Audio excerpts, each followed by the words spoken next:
Hi guys, I'm back again. ನಾನು ಇವಾಗ ಇನ್ನೊಂದು ಪ್ರಾಡಕ್ಟ್ ಬಗ್ಗೆ ರಿವ್ಯೂ ಕೊಡ್ತಾ ಇದ್ದೀನಿ. It's clearly visible. It's about the Mangal ಸೂತ್ರ, ದ ಫ್ಯಾನ್ಸಿ ಮಂಗಲ್ ಸೂತ್ರ. ಇವಾಗ ತುಂಬಾ ಟ್ರೆಂಡಿ ಆಗಿದೆ. ತುಂಬಾ ಜನ ಇಷ್ಟಪಡ್ತಾರೆ ಆಕ್ಚುಲಿ ಗೃಹಿಣಿಯರು, ಐ ಮೀನ್ ಹೆಣ್ಮಕ್ಳು ಮದುವೆ ಆಗಿರೋರು. ಗೈಸ್, ನಾನು ಇದನ್ನ ಇಲ್ಲೇ ಲೋಕಲ್ ಸ್ಟೋರ್ ಅಲ್ಲಿ ಪರ್ಚೇಸ್ ಮಾಡಿದ್ದು, ನಾಗರಬಾವಿಯಲ್ಲಿ ಪರ್ಚೇಸ್ ಮಾಡಿದ್ದು. ನಾನು ನಿಮ್ಗೆ ಅಡ್ರೆಸ್ ಅನ್ನ ಆಮೇಲೆ ತೋರಿಸ್ತೀನಿ. ಸೊ ನೀವು ಅಲ್ಲಿ ಹೋಗಿ ಬೇಕು ಅಂತಾರೆ ನಿಯರ್ ಬೈ ಇದ್ರೆ ಪರ್ಚೇಸ್ ಮಾಡ್ಬೋದು. ಗೈಸ್, ಇದು ಇಟಾಲಿಯನ್ ಸಿಲ್ವರು.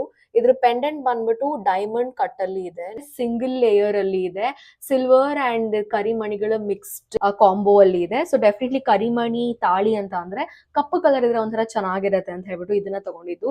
ಇದು ಒಂದು ರ್ಯಾಂಡಮ್ ಪರ್ಚೇಸ್ ಆಕ್ಚುಲಿ. ಅನ್ಕೊಂಡೇ ಇರ್ಲಿಲ್ಲ ನನ್ಗೆ ಅದು ಬೇಕು ತಗೋಬೇಕು ಅಂತ ಹೇಳ್ಬಿಟ್ಟು. ನನಗೆ ಇದು ಪ್ರೈಸ್ ಆಗಿದ್ದು 2700 rupees. ತುಂಬಾ ಚೆನ್ನಾಗಿ ಕಾಣುತ್ತೆ. ನಾನು ನಮ್ಮ ಕಾರ್ಟ್ ಪರ್ಚೇಸ್ ಮಾಡಕ್ಕೆ ಹೋದಾಗ ಶೋರೂಮ್ಗೆ ಇದನ್ನ ಹಾಕೊಂಡು ಹೋಗಿದ್ದೆ. Everybody's ice on this guys.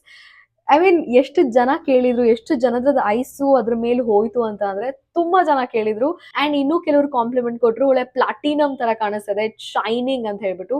So definitely ಈ ರೀತಿ ಸ್ವಲ್ಪ ಡೀಪ್ ನೆಕ್ ಬ್ಲೌಸ್ ಗಳು ಹಾಕ್ದಾಗ ಎಲ್ಲ ತುಂಬಾ ಚೆನ್ನಾಗಿ ಕಾಣಿಸುತ್ತೆ ಗೈಸ್. ಸೊ ನೀವೇನಾದ್ರೂ ಈ ತರದ ಏನಾದ್ರು ತಗೋಬೇಕು ಅಂತ ಅನ್ಕೊಳ್ತಿದ್ರೆ ಈ ತರದ್ ಪರ್ಚೇಸ್ ಮಾಡಿ. ನೀವು ಯಾವ್ದಾದ್ರು ಸಿಲ್ವರ್ ಸ್ಟೋರ್ ಹೋದಾಗ ಕೇಳಿ ಇದನ್ನ, ಇಟಾಲಿಯನ್ ಸಿಲ್ವರ್ ಅಲ್ಲಿ ಮಂಗಲ್ ಸೂತ್ರ ಇದೆಯಾ, ಫ್ಯಾನ್ಸಿ ಮಂಗಲ್ ಸೂತ್ರ ಅಂತ ಹೇಳ್ಬಿಟ್ಟು. ಇದನ್ನ ನೀವು ಗೋಲ್ಡ್ಗೆ ಕೂಡ ಟರ್ನ್ ಮಾಡ್ಕೋಬಹುದು. ಇದಕ್ಕೆ ಚಿನ್ನದ ನೀರ್ ಕೂಡ ಹಾಕೊಡ್ತಾರಂತೆ ಈ ಕಲರ್ ಬೇಡ ಅಂದ್ರೆ. This is about it guys. ನಿಮ್ಗೆ ಬೇಕು ಅಂತ ಅಂದ್ರೆ ಹೋಗಿ ಪರ್ಚೇಸ್ ಮಾಡಿ. ಅಂಡ್ ನೀವೇನಾದ್ರು ನಿಯರ್ ನಾಗಬಾವಿ ಇದ್ರೆ ನಾನು ಹೇಳ್ದಂಗೆ ಅಡ್ರೆಸ್ ನಾನು ಹಾಕ್ತೀನಿ, ಅಲ್ಲಿ ಹೋಗಿ ಪರ್ಚೇಸ್ ಮಾಡಿ. ಬಾಯ್.